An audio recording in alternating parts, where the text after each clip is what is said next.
तो कैसे हैं आप लोग। आशा करते हैं आप लोग ठीक होंगे और अपने अपने फील्ड में ज़बरदस्त होंगे। तो जैसा कि सेकंड कर्नाटिक वार है, सेकंड कर्नाटिक वार सेकंड कर्नाटिक वार सेकंड कर्नाटिक वार कब से कब हुआ था? 1749 से लेकर 54 तक। ठीक है, 1749 से लेकर 54 तक सेकंड कर्नाटिक वार। सेकंड कर्नाटिक वार 1749 से लेकर 1755 तक। ये खत्म कैसे हुआ? ये खत्म कैसे हुआ? एक संधि हुआ था, संधि ended by the treaty of Pondicherry. Pondicherry कितना तक? 1755। ठीक, अब हम पढ़ने वाले सब थर्ड कर्नाटिक वार। सबसे पहले थर्ड कर्नाटिक वार में क्या हुआ था कि 1756 से लेकर 1763 यानी कि 7 साल का संघर्ष चला था। 7 साल का संघर्ष कहाँ पर? यूरोप में। किसके बीच में? फ्रेंच और ब्रिटिश के बीच में। तो फ्रेंच हार जाता है। कौन हराता है? आयरकोट। ठीक है, तो ब्रिटिश के शासक कौन थे? सर आयरकोट थे, यानी कि ऑफिसर थे। और फ्रेंच के कौन थे? काउंट डी लाली। तो ब्रिटिश क्या करते हैं? ब्रिटिश फ्रेंच को हरा के पौंडीचेरी पर कैप्चर कर लेते हैं, क्योंकि पौंडीचेरी का ये क्या था? ट्रेडिंग पोस्ट था। ठीक है, फोर्टिफिकेशन भी करते थे फ्रेंच। अब देखिए, दो बैटल्स होते हैं हमारे यहाँ पर, यानी कि थर्ड कर्नाटिक वार में दो बैटल्स होते हैं। एक होते हैं 1760 में, एक होते हैं 1763 में। ठीक है, बैटल ऑफ वंडीवास होते हैं, यानी कि वंडवासी, यानी कि तमिलनाडु के कहे जाते हैं। इसमें क्या हुआ था? लुइस 14 यानी कि लुइस 15, वो क्या थे? राजा थे। कहाँ के? यूरोप के राजा थे। उन्होंने क्या किया? काउंट डी लाली को बुलाया, इधर आओ, और उसको फांसी पर लगा के मार दिया। चलो, पेट भर गया इनका। किसका? लुइस 15 का। अब 1763 में इस 7 साल के संघर्ष को खत्म करने में ट्रीटी ऑफ पेरिस का एग्रीमेंट हुआ, साइन हुआ। ठीक, किसके बीच में? फ्रेंच और ब्रिटिश के बीच में। तो फ्रेंच और ब्रिटिश के बीच में जब हुआ संघर्ष, तो फ्रेंच ये कहा गया कि फ्रेंच को लौटा दिया जाएगा उनका क्या? अड्डा, पौंडीचेरी, माहे, कारिकास, चंद्रनगर, जो कि अब वो सिर्फ उनका क्या रहेगा? ट्रेडिंग पोस्ट रहेगा, यानी कि व्यापार करने के लिए रहेगा, ना कि उनका किला रहेगा। अब ब्रिटिश का पूरा वर्चस्व आ गया कहाँ पर? यूरोप पर। और फ्रेंच को यूरोप पर नहीं आया, वो सिर्फ क्या करेगी? सिर्फ ट्रेडिंग कंपनी रहेगी। तो ट्रीटी ऑफ पेरिस के कारण ये थर्ड कर्नाटिक वार भी खत्म हो गया। तो चलिए आशा करते हैं आपको समझ में आ रहा होगा। चलिए हम धीरे धीरे स्टार्ट करते हैं थर्ड कर्नाटिक वार को पढ़ने में। दिख रहा है? ठीक है,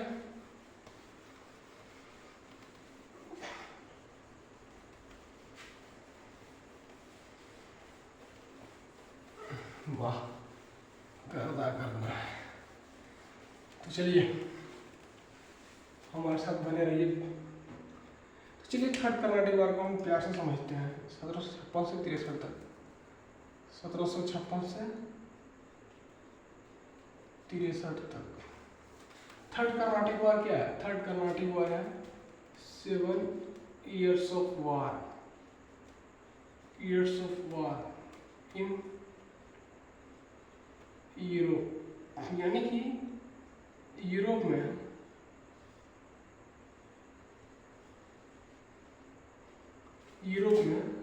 में क्या है? यूरोप में 7 साल का संघर्ष है। 7 साल का संघर्ष है, लड़ाई है। ये वार किसके बीच में था? फ्रेंच, दो तो नामे है, और ब्रिटिश के बीच में। ब्रिटिश के ऑफिसर थे, यानी कि ये क्या थे? इनके अधिकारी थे। कौन? सर आयरकोट। और फ्रेंच के भी ऑफिसर थे, यानी कि अधिकारी थे। इनका नाम था काउंट डी लाली। अब यहाँ से क्या होता है? ब्रिटिश क्या करता है? काउंट डी लाली को हरा देता है, डिफीटेड। तो ब्रिटिश जीत गया, फ्रेंच हार गया। ठीक है, हार गया। तो जीतने के बाद क्या होता है, ब्रिटिश क्या करता है, फ्रेंच का क्या था, फ्रेंच का एक जगह था, फ्रेंच का जगह था पौंडीचेरी, फ्रेंच का जगह था पौंडीचेरी, पौंडीचेरी। तो ब्रिटिश क्या करता है, इस एयरपोर्ट करते हैं, ये कैप्चर कर लेते हैं पौंडीचेरी को, कैप्चर्ड, कैप्चर्ड, समझ गए, यहाँ तक समझ गए। अब दूसरा बात क्या आता है, दूसरा बात होता है कि 1760 में, 1760 में क्या हुआ था, बैटल ऑफ वांडीवास हुआ था, बैटल ऑफ वांडीवास। वांडीवास का मतलब हो गया वंडवासी, क्या है, वंडवासी, वंडवासी किसे कहते हैं, तमिलनाडु के लोग कहते हैं, तमिलनाडु के लोग कहते हैं। इनमें क्या हुआ था, इनमें यूरोप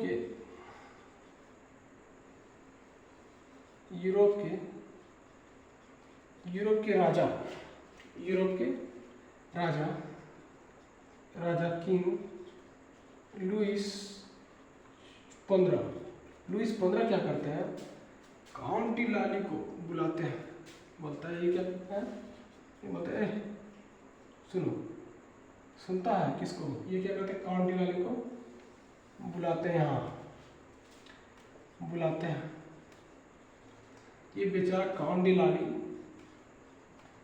काउंट डी लाली को ये क्वीन सिटी क्या करते हैं, हैंग करते हैं, इनकी लटका देते हैं, मार देते हैं, तो इनका क्या था, पेट भर जाता है, ठीक। 1760 अब ये संघर्ष चलता रहा, किसके बीच में, फ्रेंच और ब्रिटिश के बीच में। अब इन दोनों ऑफिसरों ने अपनी अपनी औकात दिखा दी।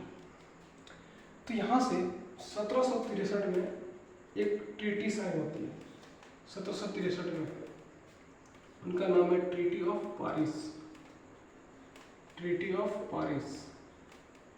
ये क्या होता है, एक एग्रीमेंट होता है, यानी कि समझौता, समझौता। ये एग्रीमेंट किसके बीच में होता है, फ्रेंच और ब्रिटिश के बीच में, फ्रेंच और ब्रिटिश के बीच में। तो फ्रेंच, तो इनमें कहा जाता है इस एग्रीमेंट में कि फ्रेंच, अब फ्रेंच ओनली अस ए ट्रेडिंग कंपनी, अब ये क्या रहेगा, सिर्फ एक व्यापारी कंपनी रहेगी।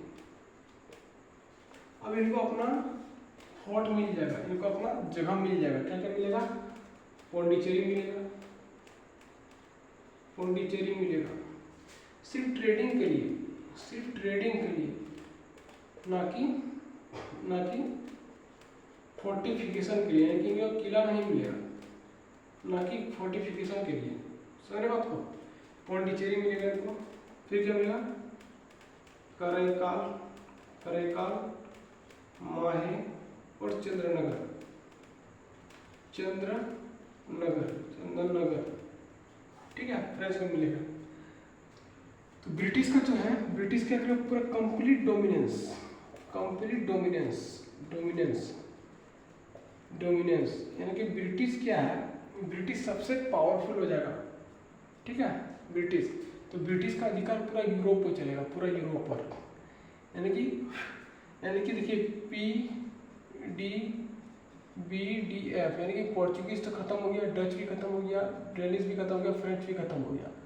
तो फ्रेंच का अधिकार भी खत्म हो गया यहाँ से, सिर्फ अब क्या है, ब्रिटिश ही औकात में आ गया, तो ब्रिटिश ही पूरा राज करने लगा।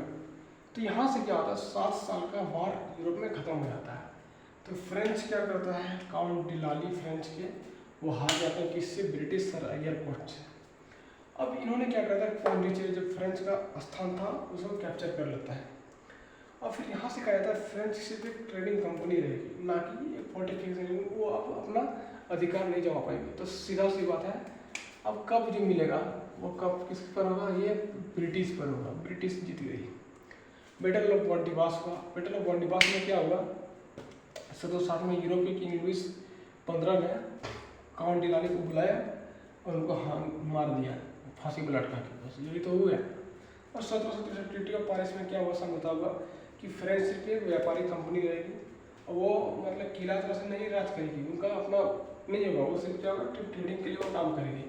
अब फ्रेंच क्या करेगी, अब इंटरफेयर नहीं करेगी पॉलिटिकल अफेयर में, ठीक है, इंटरनल पॉलिटिकल अफेयर, ठीक है, नॉट इंटरफेयर, इंटरफेयर कहाँ पर, पॉलिटिकल अफेयर की राजनीतिक समझौते में हस्तक्षेप नहीं करेगी, समझे नहीं, यही साइन हुआ था ट्रीटी ऑफ एग्रीमेंट में। तो आशा करते हैं आपको समझ में आ गया होगा।